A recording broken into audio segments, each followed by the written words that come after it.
Welcome to Red Wolf Roundtable. I'm your host, Zach Ruppel, and joining me today is Morgan Jackson.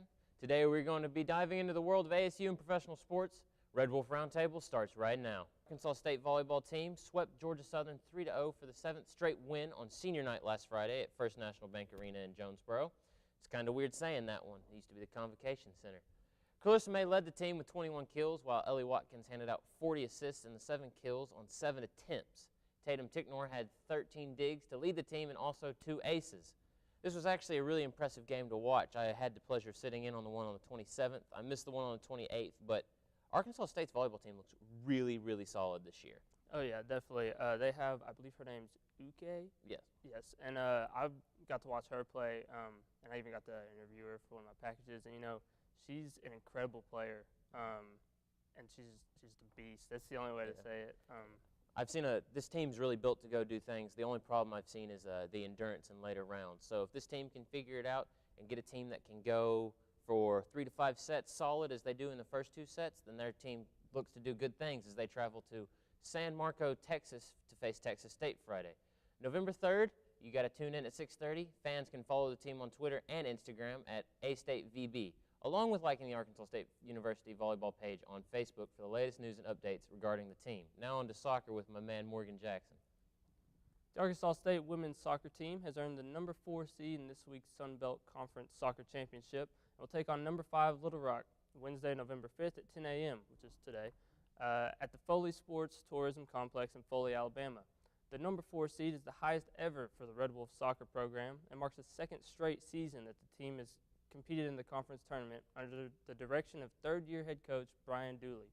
With a victory, Arkansas State will advance to the semifinals for the 3rd time in its history and will take on the winner of number 1 South Alabama and number 8 Appalachian State on Friday, November 3rd. So unfortunately, earlier this morning, our ladies lost in penalties. It was 1-1, lost, I believe, 3-1 on penalties. But given that, they definitely have a lot to take away from this season. I believe they had around 7 or 8 actual starters out of their starting 11 that were freshmen. Of course, with Sarah Sodoma, who she was named to an all-conference this year, and she had more than a handful of goals, more than a handful of assists, and she was too fast for anybody to keep up with. Yeah, I've heard great things about our soccer team this year, and especially with them earning the number 4 spot in that tournament. It's unfortunate to know that their tournament was cut short, but we'll hope that they can recover it next season and hopefully get the same place and go a little farther in the tournament. Oh, yeah, I fully expect for them to be able to do that. They actually beat number 1 South Alabama in the regular season. So good things for Arkansas State volleyball, or Arkansas State soccer, my apologies. You can watch the rest of the championship on ESPN3.com and the Watch ESPN app. For the latest on all A-State women's soccer, like the Arkansas State soccer page on Facebook, and follow them on Twitter at A-State Soccer. When we come back, we'll be talking football and ASU and their win over New Mexico. Just keep it here. Adopting a new pet is a rewarding experience. And Shelter Pets make super pets. Your new best friend will steal your heart, bring you happiness, and enrich your life for years to come.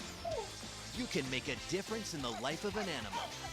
Adopt and bring home a shelter pet today. To find out more, visit theshelterpetproject.org.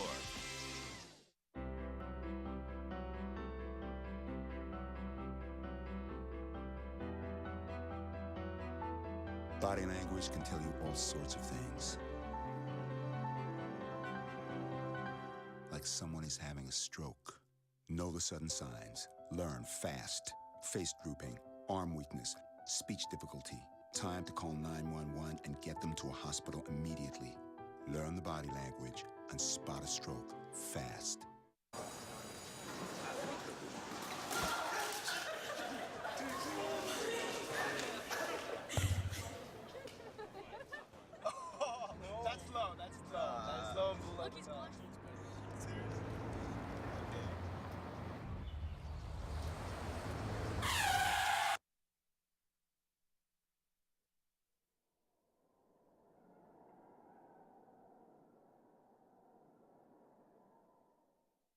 I grew up in the housing projects of Cleveland.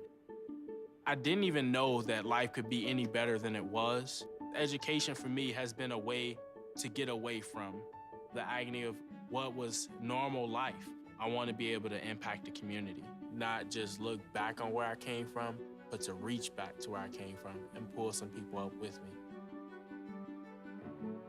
My name is David, and I am your dividend. Welcome back to Red Wolf Roundtable. I'm your host, Zach Rupel, and alongside me, of course, is Morgan Jackson. We've got some awesome Arkansas State football followed up this weekend when they went to New Mexico State to play them on the road. It actually proved to be a really impressive game. Our team was full-fledged. Of course, the score was a little bit closer than what the stat sheets show, but it was a fairly impressive game to watch, don't you think? Oh, yeah, definitely. Again, another outstanding performance by Justice Hansen. He's kind of just, ever since his injury, I feel like he's come back stronger, and kind of like he, of course, hopefully he doesn't get injured again. Yeah, no that'd kidding, be awful. no kidding. But it's like he's playing with a chip on his shoulder, kind of, and is going that extra mile or whatever to get like the wins and the extra, yards and stuff. In football terms, I think you'd say go the extra yard, I think. But something I'm really impressed with is to see how many rushing yards we were able to get in this game. Yep. We recorded 120 rushing yards, which is good because all on this show I've been talking about how Arkansas State, we've been talking about how they need to get that run game started going, and they have done that. They started spreading the ball out to rushers. We had 3 rushers with over 30 yards. One of them was Justice Hansen and designed run plays, but still spreading that ball out with the rushers, it's an important key for this Arkansas State football team if they want to find success, and of course our passing stats staying as explosive as they are with 297 yards passing.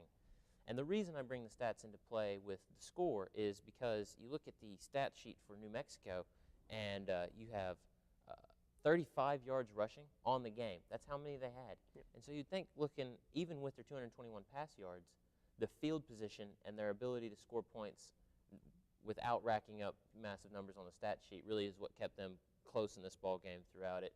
But, of course, Arkansas State able to pull out that win. Another thing that was really impressive, along with the running backs, is how effective the pass game was.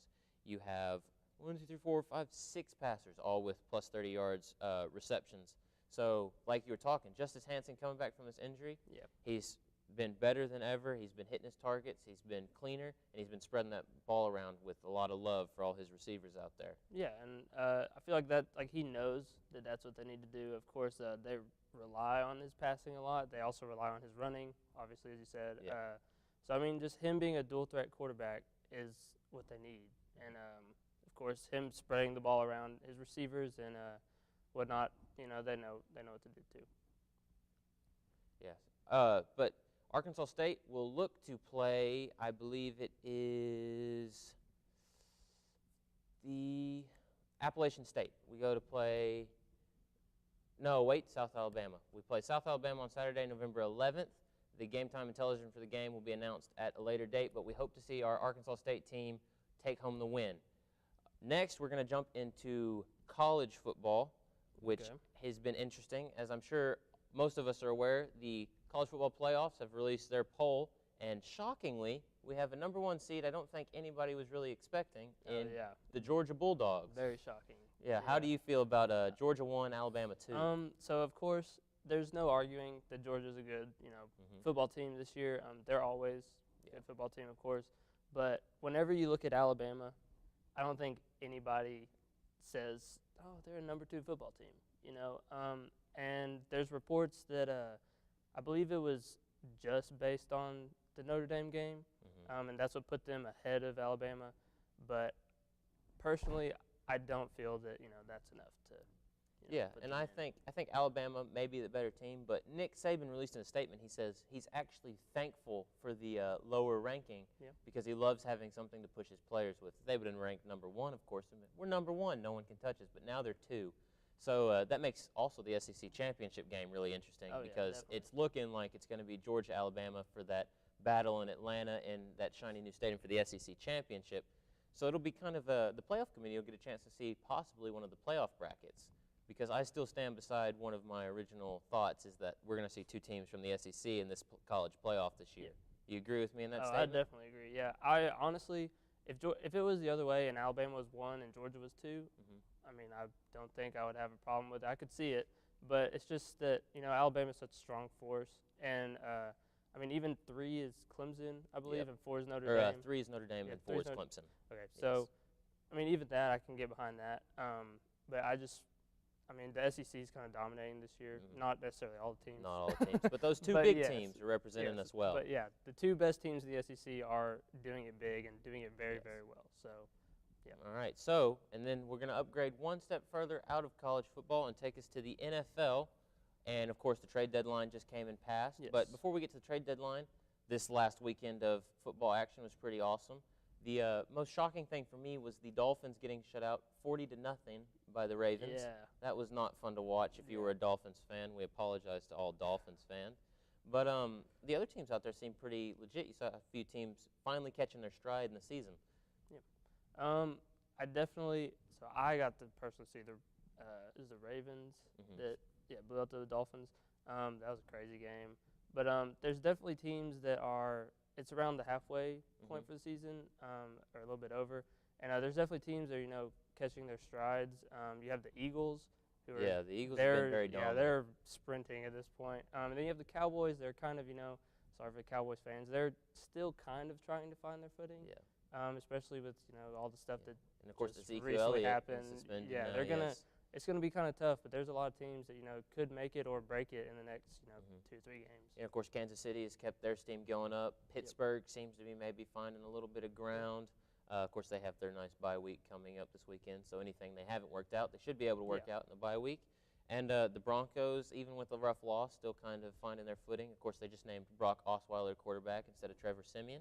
But on to trade deadlines, news is Tom Brady's now the only quarterback on the Patriots roster. Yeah, I saw that. So I personally don't know much about the quarterback they traded. I believe his name's Garoppolo? Yeah. Yes. Tough name. I personally don't know anything about him or what all came with the trade, but as good as Tom Brady, as good as Captain America is, you gotta have a backup. I mean, I don't know. Look at Dallas a few years ago. They Yeah. had Tony Romo, which he's not comparable to Tom Brady in any sense, but they had him on the roster, and then all it takes is one good hit from a strong D lineman or linebacker, and then what are you going to do? Of course, there's talks that they may bring in another quarterback from another team eventually, but right now they're open. So it'll be something to see. And, of course, you mentioned Garoppolo. He went to the 49ers, which could be equally good or bad for Garoppolo. He's had a lot of stock because he had those 2 games where Tom Brady sit out, and he did amazing things with a Patriots team. Yeah. Now he's with the 49ers, and so a lot of statisticians and personally myself are worried he's playing for the second worst team in the NFL. So he is either going to have a boosted portfolio because he was able to win some games and get that offense going, or he's going to have a weakened portfolio just because he doesn't have any weapons around him. That 49ers team is still in a very big state of rebuilding, especially at their receiving core. But speaking of trades up, Jay Ajayi is now with the dominant Eagles instead of the blown-out Dolphins. Yes, I think he's getting obviously the better end of the trade. I don't necessarily know how much the Eagles actually. They gave up a 4th-round draft pick, I believe, for next season to get him. So I mean, maybe it's worth it. Yeah, of course, now it's looking like the Eagles are going to go all the way to the Super Bowl and continue to go for a Super Bowl win.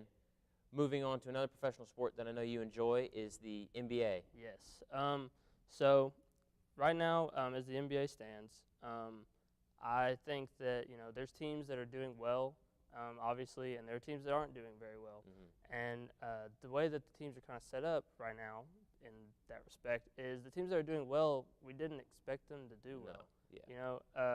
And the teams that aren't doing well, we expected them to do well. So, for example, Cleveland. Yeah, it's a rough. Yeah, rough they losing streak. for some reason have 0 defense. Yes. And then the Warriors are sitting around 500. We expected them to be 9 games in. Yeah, I 8 games expected them in. to be blowing people out. Yeah, and I mean most with the people teams did. that they have, they should be. And then you have teams like not necessarily the Lakers, but like the Magic, who are just going insane out there on the court. And you have like the Sixers and even the Celtics. They lost Gordon. Yeah, Hayward, that's of course, unfortunate. But they've kind of rebuilt from that. Yeah, and and they're doing all they're right. doing well. But it's just kind of like a wonky start to the season, I guess. Yeah, and of course, you mentioned the Magic. They top the East right now, and the Clippers top the West with the Grizzlies, and the Celtics are with the Magic in the East as well. So it's been interesting. You say these teams, and I don't think any would have counted a lot of these teams as playoff contenders. Of course, you had to talk about the Celtics beforehand, and a few people were hanging on for Clippers maybe, but these teams now are showing that, hey, maybe they can make a run for it. Yeah. I think Cleveland and Golden State will work out problems that they have and get something figured out, but it's definitely a shocking start to hear, especially LeBron's comments on the Cavaliers' downside. Yeah. LeBron, he always seems to have kind of like a slow start, I guess. But, I mean, it's just the way he is. And, of course, he always finds a way to work things out. Golden State, I don't think they've had problems before, so it'll be interesting to see how they work things out. But I have no doubt that they will. But it is kind of cool to see teams like the Celtics or, I mean, even the Magic in the East. It's good to see them playing well, and it's good to see, like, how all the trades are going. Of course, the West is kind of balanced out now. Yep. It's kind of like I was talking to you about this before the show. All the Eastern, like, stars moved to the West, and all the Western stars, or not Western stars, but like Western, like, kind of Middle almost ground. stars, moved to the East, so it kind of balanced everything out. Yeah. So, like, now all the West has all these power teams. You have OKC, and, of course, still have Golden State, and then Houston's, I mean, Chris Paul's out. Yeah. But you have, all these teams, and you have, like, Timberwolves, and then in the East you have all these players that can challenge LeBron and now challenge Kyrie and the Celtics. And, it's just interesting to see how it's all going to play out. Of course, there's 70-some-odd games left to play. Still a lot of basketball season. But Yeah. I agree with you. It's nice to see a balanced NBA. And speaking of balanced things, we're going to a Game 7 in baseball. So moving on to the MLB, an exciting Game 7. I don't know if you've been keeping up with the World Series, but this one has been one for the record book. We had a pitcher's duel in Game 1. We've had home run derbies in other games. And so, of course, it makes sense that this one would go to a Game 7. We've got a pitcher's battle, I'm sure, coming up because both Kershaw and Astros pitcher, Dallas Keuchel, that's his last name, Dallas Keuchel, they'll both be open to pitch for their teams. So I'm sure we'll see both of them on the mound. And, of course, we have the Grand Slam duo on the Astros side of Jose Altuve and Carlos Correa. So it'll be interesting to see if the Dodgers pitching can shut down those Grand Slam hitters. And they've mentioned that the Dallas pitchers, a lot of their relief pitchers and pitchers that aren't supposed to throw have been throwing a lot of pitches in these games. So it'll be interesting to see if those pitchers have enough arm left to get them through a Game 7. And personally, I'm hoping for an Astros victory. Yeah, I think most of the people that I've talked to are hoping for an Astros victory. I think that the reason that, they're getting all those extra pitches is it's just kind of everybody's hitting everything, Like it was not last game, but the last game. Yes. So Game 5, it was 11-13, 12-13, something like that. So of course, Kershaw he's been getting a lot of hits on his throws. And of course, the Astros have been hitting everything that he's been throwing. So, it's going to be interesting to see if, they can change everything, because this one's for all the marbles. Yes. So if they're going to change something, they're going to have to. All right. Who do you think is going to pull it out in the end, though, Game 7? Personally, I'm hoping for Houston. Yep. I'm not, that good at baseball, so so I'm not for sure, but I'm going to take Houston. All right. So you've had this little hot take break for who we think is going to win the World Series. Both of us pulling for the Astros. But you got to come back after the break for our more on the edge hot takes when we come back from the break. And we're out. You got plans? You bet.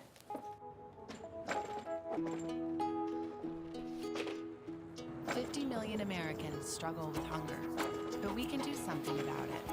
Excuse me. What's going on? Dinner. Please join me in helping put food on their tables. Together, we can feed America. You guys keep going. I'm gonna get the plates. Plates? Find your local food bank at feedingamerica.org/hunger. You sure you don't want some? It's chamomile. Listen, you are extremely terrifying. Just the scariest undead subhuman thing on TV, and I really mean that. But I am worried that you could give my kids nightmares if they see you, so I'm gonna have to block you. So that's it. Oh, and tell the zombies they're blocked too.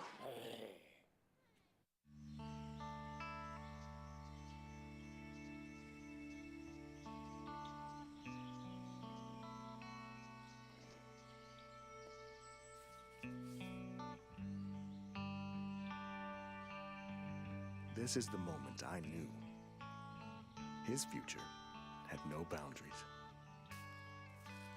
There are some moments only the forest can inspire. Find yours at discovertheforest.org. Here's your check.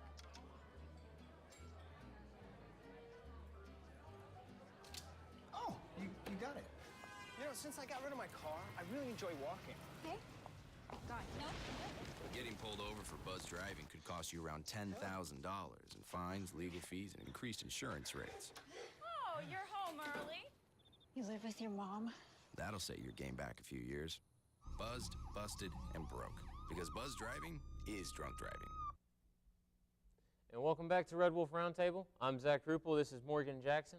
And as promised, we've got some extremely hot takes coming up. And being the gentleman that I am, I will let our guest host Morgan Jackson take it off first. What's your hot take, sir? So first of all, I'd just like to say, in my friend group and on Twitter and Facebook and all that kind of stuff, I kind of have like these hot takes. Like I'm just kind of known for it. I kind of make everybody mad with them and whatnot.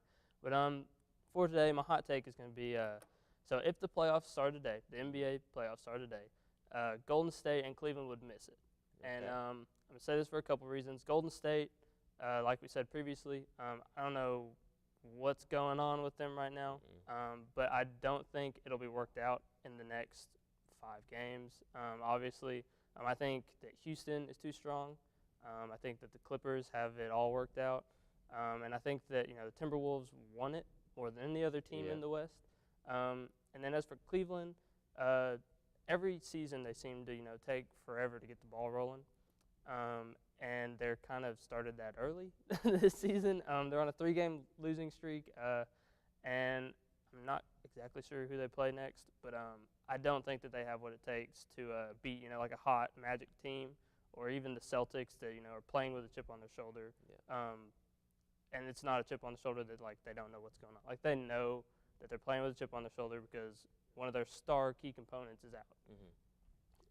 So do you think further on down the road, perhaps to expand on your hot take, when we get to the championship time, do you see a championship involving Golden State and Cleveland? I think if there's going to be one of them, I think it will be Cleveland. Personally, I have not liked the way the Golden State looked from the start of the season. Even from the first game, I said Houston's going to win. And I think that, if you watch Houston, not necessarily the Clippers, they kind of, every season they should be able to win it, and for whatever reason they get to playoffs and don't. But I think that right now, if it went through, I think the championship, the finals would be Houston and Cleveland, and I think that Houston would win. Oh, so you got that could be almost a more interesting hot take with Houston bringing home a There title. you go, in this yeah. one. My hot take is going to jump sports, and we're going to go to college football. Okay. I love football. It's my passion. I love it so much, and I love playoffs. I love that they added the playoffs. I wish that they would grow the playoffs to more teams, maybe get a little 8 team playoff action.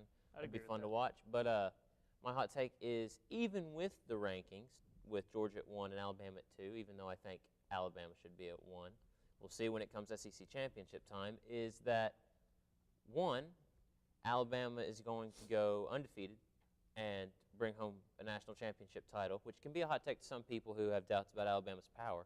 I'm just saying no team's come close to beating them yet, so that's all I'm saying.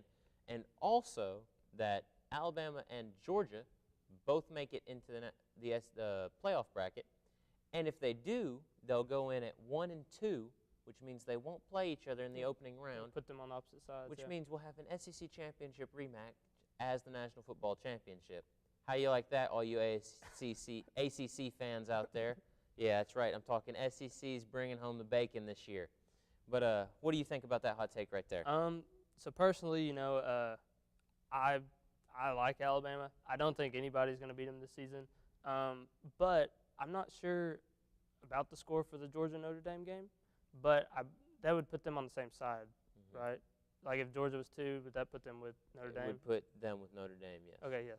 So I think that with a rematch, of course, rematches are a little the Achilles heel of playoff teams. And so, it might end up to an SEC tournament, but or SEC final, but I think that it would make for a much more interesting, bracket on the side if there were more rematches and whatnot. Yeah, it's just, following these football teams and following this crazy college football season, which it always seems to be. It's almost like regular season college football is worse than March Madness in basketball. Yeah. You've seen teams get upset. And, of course, Clemson's still sitting at number 4, so we went easy on them with their loss to Syracuse early on. But, I mean, the whole college bracket has been a mess to follow with teams getting upset and lost. Teams we thought were going to be dominant have fallen off. I mean, my home team, Volunteers, they're looking to be probably the worst team in the East, as much as I hate to admit it.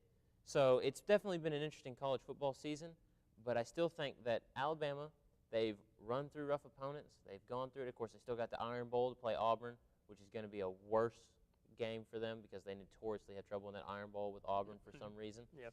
So it'll be a really interesting shot to know if they can beat Auburn, but I think they'll handle it. It'll be cool to see Georgia. They don't have a lot of competition in the East, so they should be able to ride out the rest of the East sitting on top comfortably. Go into that SEC championship game, play Alabama, see how it goes. Now, what would be really scary is if Georgia gets into that championship game and gets blown out. Yeah. That would be freaky because then, those college football playoff people, they'd be like, well, we can't have 2 teams in there, and Georgia can't compete with Alabama, so we'll take them out. We'll put some other team in, Yep. which would be weird because, it might be, are they going to rank them lower on the polls just for that one game, or are they going to put a 1, 3, 4, 5 instead of a 1, 2, 3, 4 seed in the playoffs, which would be an interesting debate. Either way, college football is shaping up to be an interesting playground for these college football analysts. Don't you agree? Oh, yeah, definitely. I feel like, with all the kind of, heated debate, and there's reports that, it was one of the most heated debates that they've ever had about college football, trying to rank these teams for the playoffs or leading into the playoffs this year. I feel like it's only going to get, harder to rank them. Teams are only going to get better. Teams are just going to jump up and down. So I feel like it's going to be, a little bit more interesting the next few years, especially this year, but the next few years. And it'll be interesting to see, if they do change the playoff kind of setup or, how it works and how they put their rankings out for whenever teams do. Like, imagine if there's 2 Alabamas. Oh, Lord, that'd be scary so like for every team involved. Yeah, so I think, it'll be interesting to see, kind of how they work it out. Yeah, and of course, to talk a little bit more about college football, Alabama has to play LSU, so that'll be an interesting road game for them. LSU always with the opportunity for an upset. And then Georgia takes on South Carolina, which South Carolina showed some promise in the East. They've definitely improved, and so it'll be interesting to see. I don't think Georgia will have a problem with them, but it'll definitely be an interesting game to watch. Other games around the college football, Wisconsin plays Indiana. Indiana not being ranked in the college football playoff poll. What's Wisconsin sitting at? But Wisconsin is 9, and I think Indiana has a chance for an upset on Wisconsin. Yep. Of course, there you go. I personally am not the biggest follower of Wisconsin. I always root for the upsets and the underdogs. Bigger games to watch: Michigan State versus Penn State. Penn State losing. They were sitting at 2 and then took that rough loss. Tough loss. To them, Washington plays Stanford, 25 and a 21. NC State and Clemson, which will be interesting to see Clemson will be a good game. handle off their rival, which is a big ACC rival right there. NC State came so close last year. It came down to 1 missed field goal. So I know that kicker is out for redemption in this Clemson game if he gets a chance. And, of course, an in-state battle in Oklahoma State and Oklahoma. Oklahoma at 5, Oklahoma State at 11. But that's all we got time to. I wish we could talk about college football all day, and I'm sure you wish we could talk about NBA all day. Yeah. But that's all we've got for Red Wolf Roundtable today. I hope you enjoyed the show. I've been Zach Ruppel, and this has been Morgan Jackson to my left. And I have really enjoyed time with you today, Morgan Jackson. It's been awesome to host. Yeah. Of course, Wesley could not make the show today, so Morgan Jackson stepped up, our resident highlight den. Tune in to Red Wolf Roundtable Game Day to see Morgan Jackson back in the highlight den. And I will be hosting alongside Wesley. We'll be at the Troy game on December 2nd to see if our hometown Red Wolves can keep fighting off the Sun Belt opponents. And, of course, I think we will, and I think we'll be in the Sun Belt Championship. All us Red Wolves hoping for a championship instead of a co-championship. But you can follow this show, Red Wolf Roundtable, at Twitter, at RedWolfRT. I've been Zach Ruppel. This is Morgan Jackson, and we'll see you next time on Red Wolf Roundtable.